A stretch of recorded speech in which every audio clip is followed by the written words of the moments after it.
So today, super excited to welcome to our talk DJ Sanders, who is right now a grad assistant over at Mizzou softball. Had a couple of great wins this week, and then not so great wins this week as we just talked about. But adjusting from coaching to being a player, it's a transition. So I think DJ is starting to feel a little bit more. So excited anyway to have her come on and talk a little bit about some things that we like to talk about: leadership, success, confidence, all of those types of things. So welcome. Thank you. Yeah. So I always start with this basic question because it is a simple yet powerful question that kind of freaks some people out, scares some people to answer. But what we're trying to teach our female athletes is to be confident women and leaders in the world, to own their power in the world. And so in order for us to do that, we have to kind of give ourselves some credit for the things that we've done and accomplished in our lives. And so I always like to start off by asking, what are some of the things that you've accomplished in your lifetime? Where maybe have you played at, and what have you done? And what are some things that you're really proud about? Okay, well, yeah, I am going to keep it short because I don't like talking about myself that much. But again, just like being on this topic, I was fortunate enough to play at the University of Louisiana Lafayette for 3 years. Um, During those years, I'm trying to think off the top of my head of what I know. I do know my junior year was Player of the Year for the Sun Belt Conference. Led the country in like 6 offensive statistical categories. Led the country in home runs, or actually led all of Division I softball in home runs. So let me be technical. Wow. Okay. Yes, and then my senior year transferred to the University of Oregon. Um, got drafted Yeah. 21st overall, and has been playing professionally for this is my 3rd year now in professional softball. So, Love it. I yes. love it. That's awesome. That was short, but that was impactful for sure. I'm like, man, I played in college. That's about it. You did well. Learned a lot of life I mean, I lessons. got there. I wouldn't say I did well. I got there. Um, in fact, when you're a business person, you start to try to figure out ways that you can connect to players. And so, part of that is like creating these stories, Mm-hmm. based on your life. And so my story actually talks about how, I didn't do so well my first 2 years. We got a new coach, and I was excited because I felt like he was going to be able to revamp the program and maybe revamp me and my love for the game. And in reality, it turned into me getting replaced. Basically, Gotcha. they bring in their new players, and you get replaced. And so, for athletes, when the dream is over, right? What are we chasing next? And so Right. we want to kind of get that question out and that gut check early so they can start thinking about the other things that they can be looking forward to in Mm-hmm. life. Um, so basically, being a athlete, being at different programs, different levels, um, different parts of the world, what are maybe some things that keep you so vocal about being a woman, about race, about sports and athletics as being a woman? What kind of things are you vocal about there?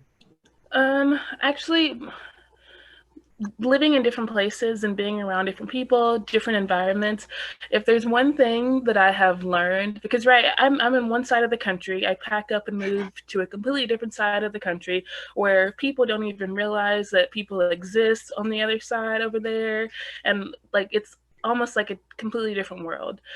So I've learned just moving around that if something doesn't impact or affect people directly, then they don't think about it. Mm, So when it comes to women in sports and even women of color, you have to be vocal because if if people aren't affected, they don't know what's going on. mm, So again, if we're trying to like promote change or equity and stuff like that, if people don't even know that there's an issue going on or where we feel like there's an issue or things could be better, then of course they're not going to change it. There's nothing for them to think about. So I just think, again, just getting the idea out there, having conversations, even if nothing comes about it, immediately, just getting the thought on people's minds like, hey, there's an area that needs to be improved, and maybe I can find 1 or 2 ways to improve it. But again, it starts with having the conversations, being vocal about what you believe in so you can spark change. absolutely. No, for sure. I love that.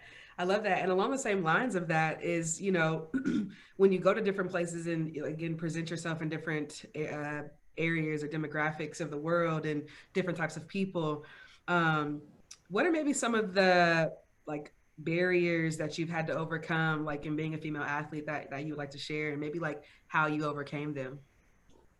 Okay, so we're gonna be real. My biggest struggle, right, was transferring the fall of my senior year. So it wasn't like I even transferred like at the normal time. I had like the whole fall with this team before season started.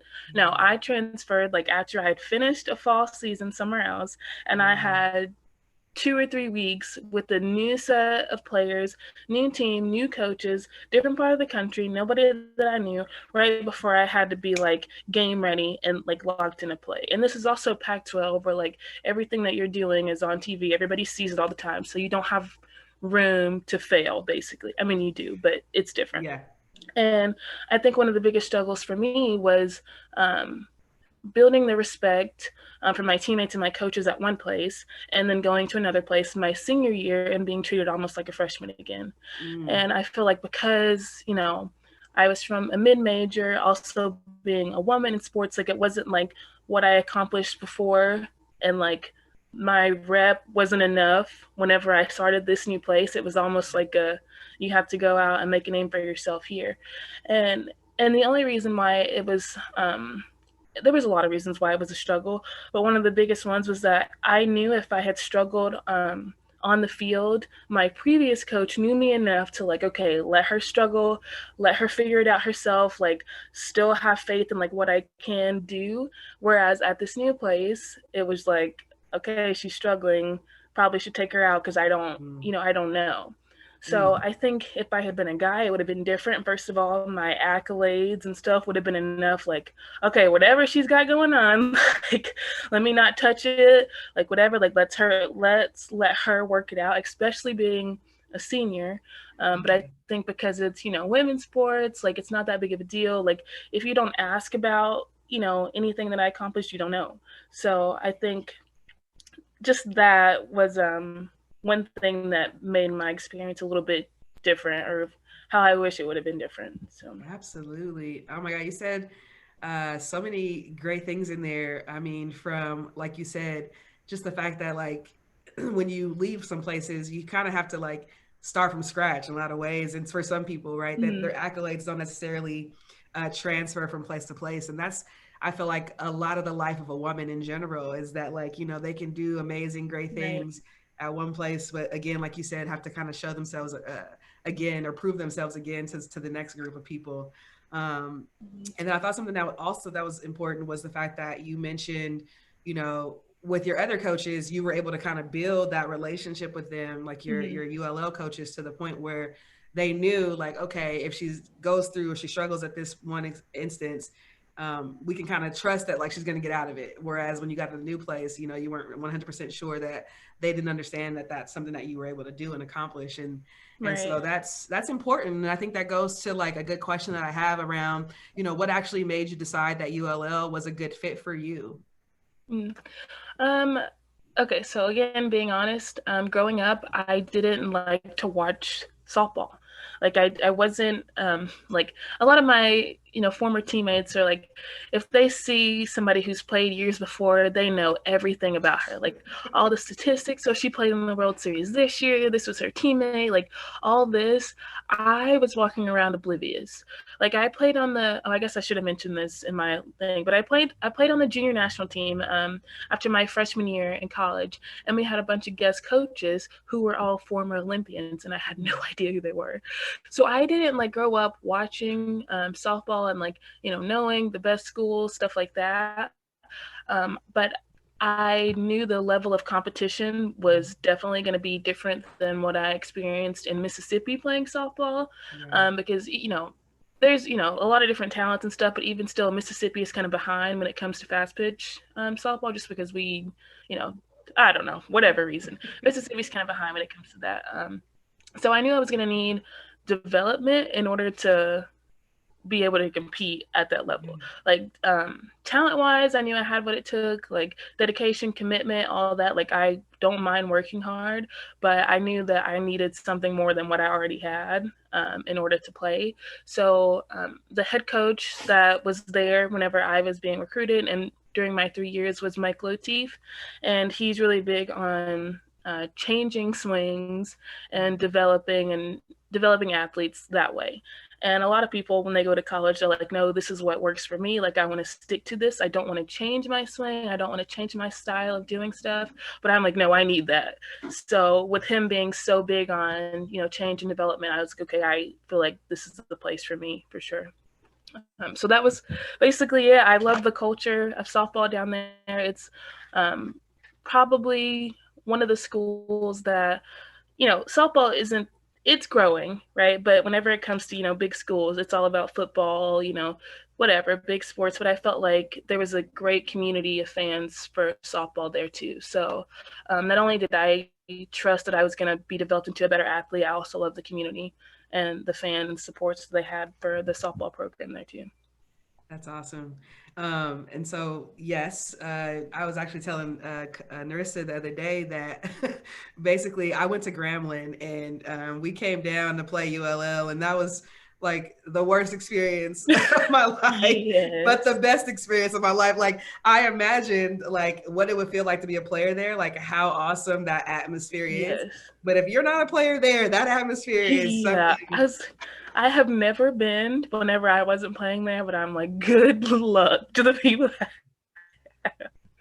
nothing builds character like being visitors at UL softball games.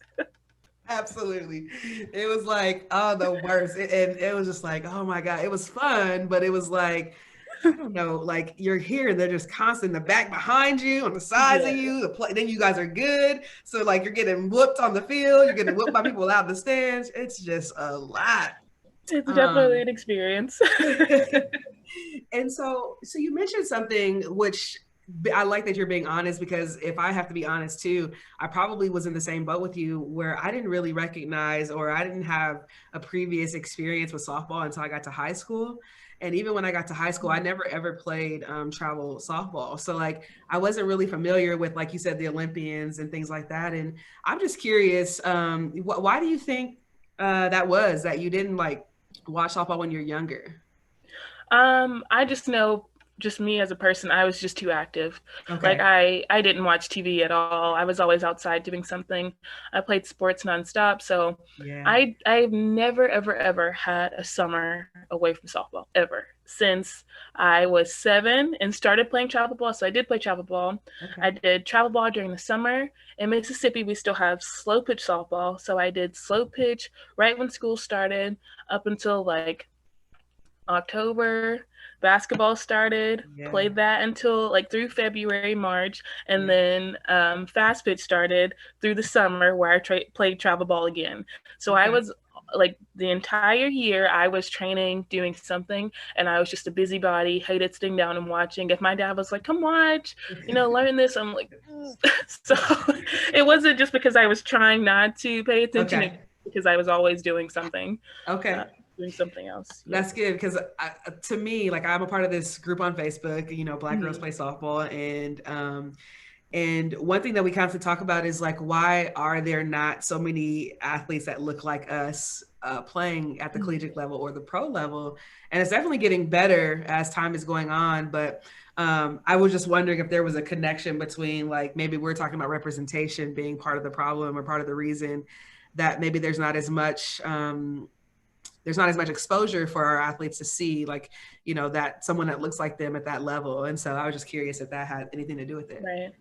Yeah, yeah. Well, Okay. that's kind of ironic. Sorry, now that you mentioned that, it's kind of ironic that it happened that way because I feel like, honestly, if I had watched softball more and seen the lack of representation, I might not have felt the same way about, whether I can play and make it there. But it was kind of like ironic that it happened. I'm like, because I didn't watch it all, I didn't know that, there weren't many people that looked like me doing it. So I just thought, okay, everybody else has the same opportunity. Like, let's go and do this. So I think it kind of worked out perfectly. Um, not watching and seeing the lack of representation that I felt like I could do, whatever I wanted in the sport. So For sure. Yeah, that's a good way to look at it. I didn't think about that like that, but exactly. Okay, awesome. And then since we talk to athletes a lot about like what they need to prepare for and going to college and playing at like that elite level, what maybe are some of the things that you had to kind of like work through from like high school or travel ball to college, and then maybe from college to professional that you would like to give advice on? right. I think the biggest thing for me is definitely learning from failure. In high school, I did not fail that much at all. And that was because like I, put in the time and I was outworking everybody. Um, College, there's not much outworking people. Like the people that are playing there at top levels are there because they outworked everybody else. So right now, the outworking is the norm. Like that's the standard, and then you have to have something else that sets you apart. And mine was, it took me a while. I say like freshman is sophomore year to like actually start accepting this concept, but like a growth mindset. Coach Mm. Mike Latif is big on Carol Dweck and Yep. mindset and reading that book, and just like especially playing softball, being on a big stage where every single thing that you do wrong is like Man. amplified by 1,000. You feel like your life's going to end because you didn't get something done one moment in a game, and then have to wake up and pass whatever kind of exam to keep your degree. Like it's just a lot for people to juggle when it comes to being a student athlete. And I think just being open with the fact that people fail Mm. and that it's going to happen and that it doesn't define you was something that really from playing collegiately to playing professionally, that really is the only thing that keeps me going and keeps me believing that I still have what it takes. Like, yes, you fail, but it's about how you bounce back from that. Again, knowing that whatever happens on the field, good or bad, doesn't define who you are as a human being. So definitely, you know, developing was the big thing between high school and college, and just having like the right mindset, knowing it doesn't matter if I fail or not. And then between college and professionally, learning how to use that in a way that makes me better. I love it. I love it. And so just curious if you could you walk us through like how you work through it now, like the okay, you make a mistake or you make an error in the game. What do you kind of do to, like what do you tell yourself? What do you do to kind of get through it? Right. Well, again, if I'm being honest, this is how it started. Because even though I knew the idea of, growth mindset, again, it's very difficult when you're in the heat of the moment to be like, oh, this is just, a lesson. like, no, this is my sophomore year. We played at Florida. Florida Gators, like, if there was anything that you do know, it's like Florida's great at softball. Like, they're always in the World Series. Like, this was one of my first times, like, nationally televised all 3 games of the series, and I crapped my pants. Like I played terribly. I looked like I had never played softball before. Like even one of my teammates, asked me if I went back and watched the game, and I was like, no, absolutely not. And she said, no, please don't do it, because like some of the things that they were saying, like you would probably not want to play ever again. Like I did horribly. And as much as it sucks now, I always think back to that moment, because I'm like that was probably the lowest it got for me playing collegiately, like performance wise. I failed at every opportunity that I had during the whole series, and I hate to laugh. Like I have to laugh about it now, No, for because sure. honestly, I'm like it doesn't get much worse than that. Mm. And just like knowing that I went and I did completely awful, and the next day the sun still rose.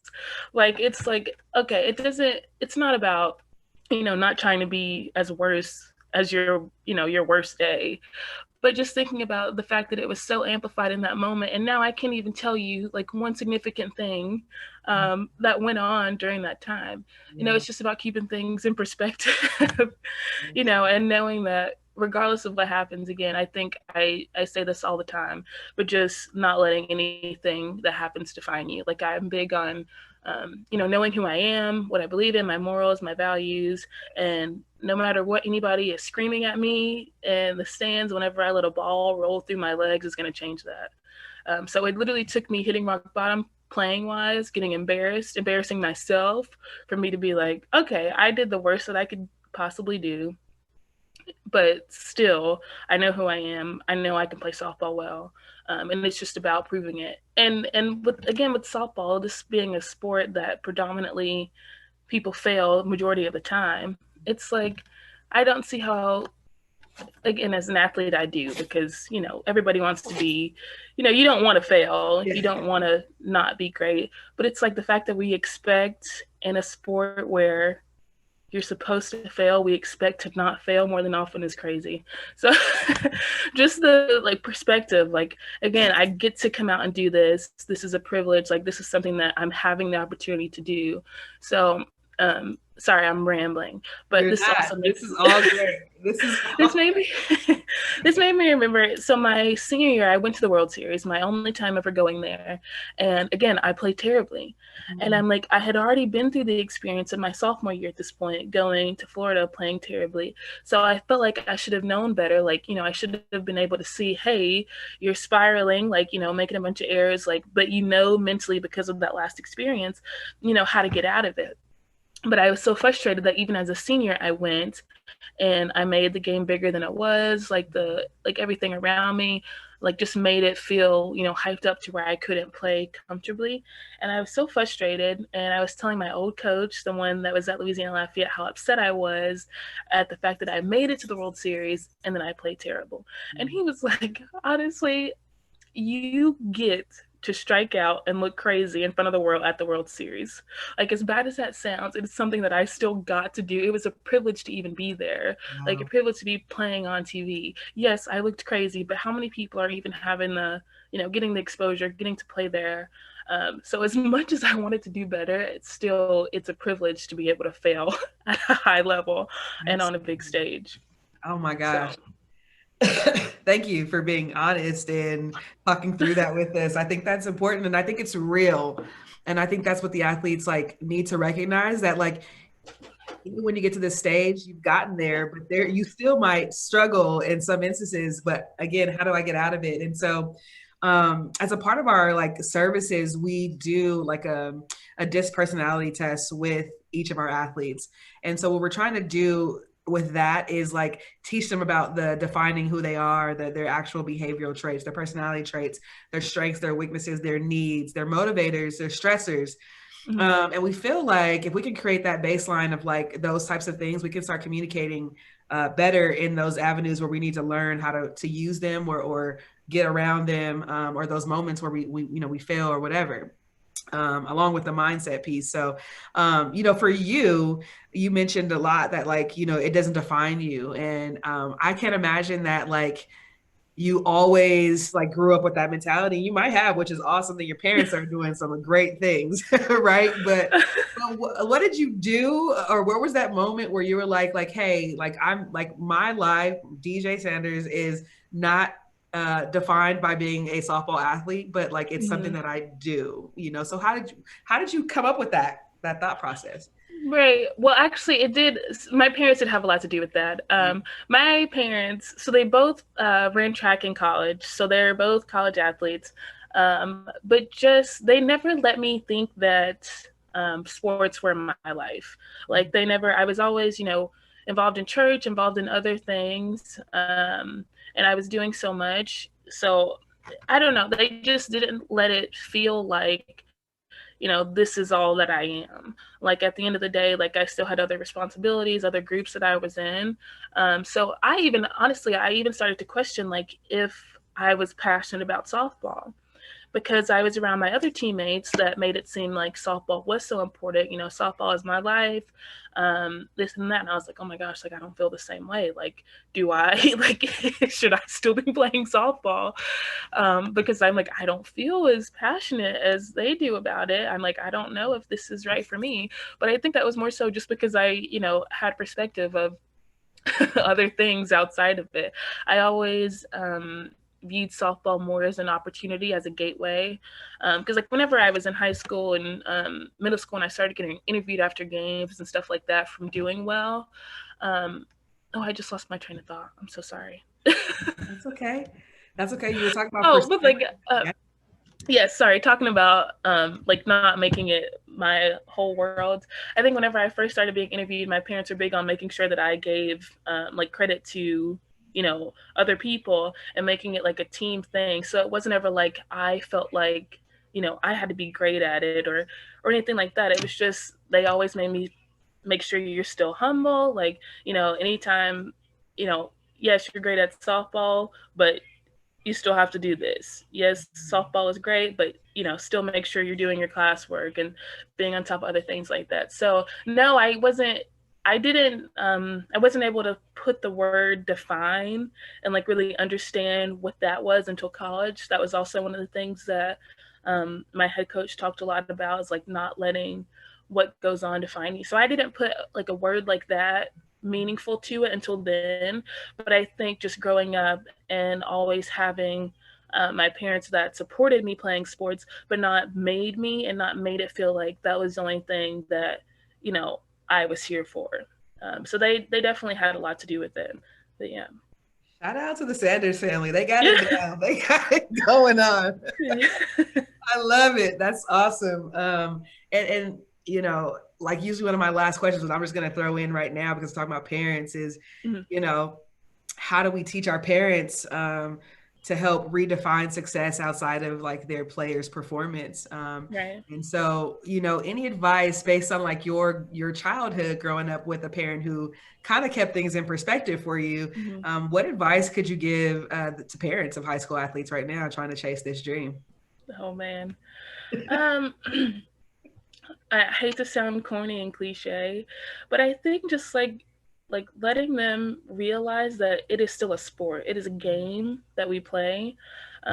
And again, this is what actually my parents did tell me this too. You know, I'm in travel ball 10 and under, you know, upset about not winning a tournament. And this is like, at that time, it was like, this is the only thing that matters in the world. And they're like, it is a sport. It is a game that you play to occupy time. Like, and as bad as it sounds, like that's how, you know, sports were created. People were sitting around doing nothing. Hey, let's go out and play a game. Like, it is so minute when it comes to, you know, real things in the world. But I think just like, oh, this is what I was going to say earlier about like always viewing softball as kind of like just an opportunity to, you know, to learn valuable life lessons. Like, you know, I feel like a lot of the skills, I saw this as one of your questions too, but a lot of the skills that I've learned that's going to help me, you know, later on in life have definitely come from competing in softball. So, you know, even it is a great, huge thing, playing sports, you know, collegiately, but it's really just more opportunities that you're getting to learn and grow. So I just think, you know, seeing it as that it's a sport, it's an opportunity for you to come out and learn some life lessons, face a little bit of adversity, if that's even what you can call it compared to real adversity that people are facing in life. But face some adversity, find ways to overcome it, and then use that, you know, as a person throughout the rest of your life. So just, you know, keeping it in perspective. I know it's especially during the recruiting age, like, you know, this seems like the most important thing, but it's a game and you should be able to play it and have fun while you're playing it. Love it. So, That's so awesome. That's great. I think that's good advice for parents and it's good advice for the athletes as well. So that's awesome. And since you talked about, you said that was one of my questions, but basically, what skills have you taken away from being an athlete? definitely leadership and also being vocal Mm. about, you know, everything. Um, Believe it or not, my freshman year, I was almost like mute in college. I did not say anything ever. My own teammates, like I said something, I like mumbled it under my breath, and my teammate was like, "Oh wait, you're funny." She was like just now heard me speaking loud enough for her to like hear me once. Like I didn't say anything at all. I was just like, you know, all to myself. Like I would just like curl up in a ball if I had to public speak. Like I just wasn't that open at all. And I think being on the field, games on the line, and you need the outfield to know where we're throwing the ball, and you're having to yell louder than, you know, however many fans are in the stand. Like just being able to go out and compete and be my most authentic self, um, definitely is something that I wouldn't have learned if I wasn't playing sports. So, leadership skills, and first it started out, being loud and yelling, but then it became, a softball gave me more of an opportunity and gave me a bigger platform.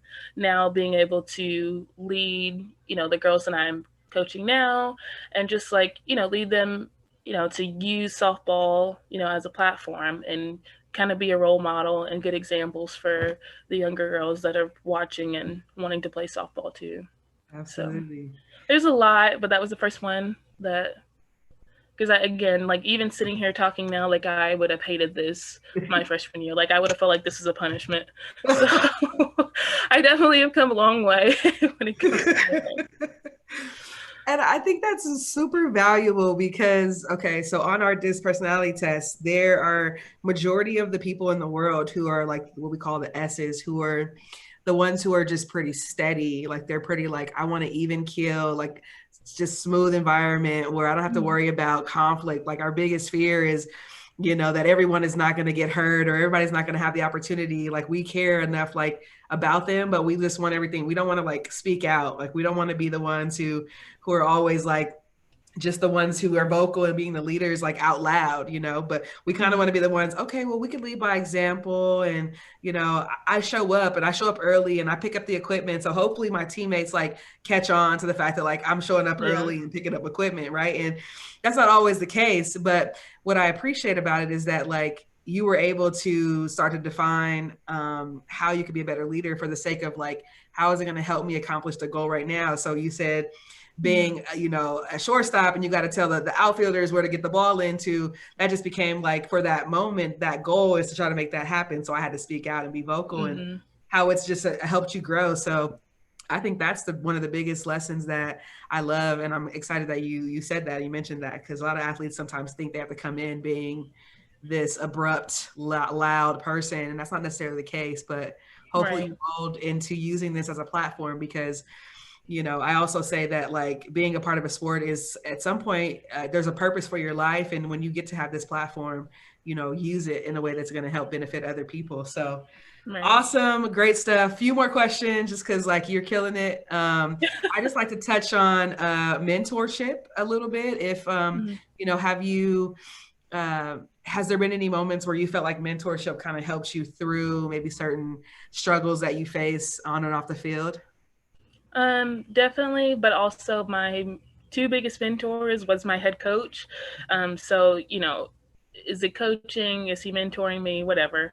And then also my older sister who played softball. She played collegiately, but it wasn't like, she played softball. So it wasn't, she's kind of vicariously living through me, but also she's the reason why I started playing to begin with. So I'm like, I'm also vicariously living through you. We're like, she's my spirit animal. We get along great, but she's, has been one of the most stable things through my career playing wise.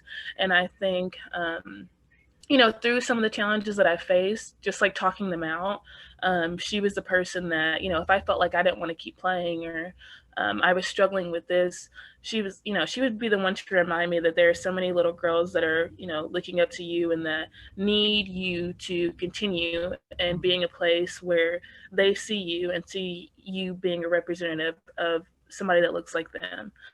So just like times where like, after I would come and play terribly and I'm like, I hate this. There's some little girls that don't even know what's going on in the game of softball, didn't even know that you did terribly. They just see you out there. And that's enough like hope, and that's enough to inspire them to continue playing. So definitely her, just, keeping me focused, keeping things in perspective is definitely a big thing. And then on the playing side, my coach definitely mentored me and helped me build the right mindset, I guess. Because again, I wasn't strong-minded. Like I felt like I was tough, but when it came to overcoming, mental like stuff, failing and having to bounce back, he was the one that definitely mentored me in that area. And that had a lot to do with the things that he preached and believed in. So, not letting the game define you, having a growth mindset. Just like these were things that just if you were in the program at all, you learned these things. It wasn't like he, was specifically mentoring me different. This was just stuff that he preached to everybody. Yeah, So just like, being around him and him just, preaching that mindset definitely helped me overcome a lot of things mentally when it came to adversity. So, I love it. I love it. And so I just thought about this, so it's kind of off the cuff, but we'll see what we come up with. But what would you say if you were building, if you could have the opportunity to build a champion athlete or an elite athlete, mm-hmm. what would maybe be 4 or 5 things that you believe that athlete needs in order to be built to be successful? Okay. Definitely hard work. And I know that sounds cliche, but again, like, if we're just talking about perfect athlete, talent obviously isn't enough. So that would be my first thing. And like, not just working hard, but like thrives off working hard, like the kind of person that just gets up and like loves to grind. That'd be number one thing. Um, Second would definitely be knowing who they are. Mm, So if that's, being confident in yourself, if that's, not letting anything define you, whatever, but just, owning all of who you are, being authentic, anything along that aspect. That's number two. yeah. Did you say a word or could I use phrases? Because You that can was a use lot. phrases. You can use phrases. um, Let me think. Again, somebody who has a short memory. Mm, So when it comes to errors, mistakes, stuff like that, somebody who, okay, adjust basically. This happens, learn from that, let's use it, and now I know better. yeah. Um, and then how many is that? That's three. That's 3. Okay, I think athleticism. That's gotta be one. Because we're talking about a good athlete, right? I Yeah. hate to say it, but you can have all these things and not be athletic. It's gonna be you're gonna have to work really, really hard. That number one's gonna go up to like 1,000. It could still be done, but definitely athleticism helps. So that, and then just being able to keep things in perspective. So, Mm, you know, having sports, but being well rounded, I think is very important. Being able to do a lot of other things, all those things. that's awesome. I love it. And so my 2 more questions, basically. Okay. If you wanted to help an athlete build better confidence in themselves, what do you think you could give them that can help with that? Hmm. Oh, this is tough. It is tough. Or Because I, any books to read or any things they could watch. I don't know. I'm just throwing it out I, there. I really think confidence comes from authenticity and just like knowing who you are. So I feel like the first thing that I would do is figure out, who I am and who I want to be, and more so who you want to be, especially at a young age. Like, maybe you're not everything that you want to be right now in this moment, but when you think about who you want to be as a person, like what you want to do with your life, your purpose, I feel like understanding that and knowing that and setting that as a high priority would be first, because at the end of the day, like I feel like I'm most confident whenever I'm thinking about what I want to be and not letting anybody stop me from getting there. Like, okay, this is the route that you took. You might not have the same skills, you might not have the same opportunities, but at the end of the day, like I know what I want, I know who I want to be, and I'm not going to let anybody stop me from getting there. So I think knowing that first and then just having the swag to like, Mm, okay, I know everything that's said against me, but honestly, there really isn't a single soul that was born that could stop me from, accomplishing whatever I want. And when you think of it like that, like this is your life, this is what you want, and there's nobody that can stop you from getting it, then it's kind of hard to not have confidence. It's not saying that everything is going to be easy, but it's like there is nobody standing in the way of you accomplishing what you want. So just remembering that, living by that, I think that'll definitely help.